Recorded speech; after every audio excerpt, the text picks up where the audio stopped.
আপনাদের সামনে কিছু কিছু শেয়ার করতেছি। টুকটাক কেনাকাটা করলাম। বাসায় আসার আগে একটু বাইরে একটু ঘুরতে গিয়েছিলাম সেরকমই। এদিকে খুবই সুন্দর লাগছে আমাকে এটা জিনিসটা। জানি না কাজে আসবে কিনা, কিন্তু দেখতেও না আমার কাছে খুব আনকমন একটা জিনিস লাগছে, তার জন্য এটা এনেছি। আর দুইটা হাতা এনেছি, সেম একটা ছোট একটু বড়, দাম একই নিয়েছে।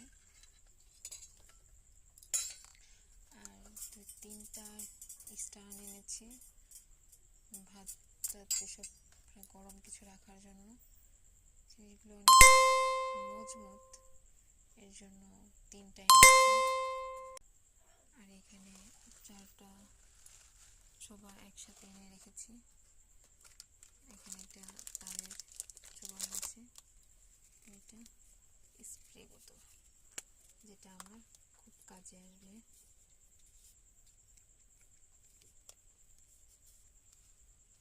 খুব সিম্পল একটা টুকটাক কেনাকাটা। এই ছিল আজকে বাইরে যাওয়ার টুকটাক প্ল্যান, যাকে বলে। তো সব কিছু থেকে এই জিনিসটা আমার কাছে খুব ভালো লাগছে। জিনিসটা দেখতে ছোট, একটা আনকমন একটা জিনিস।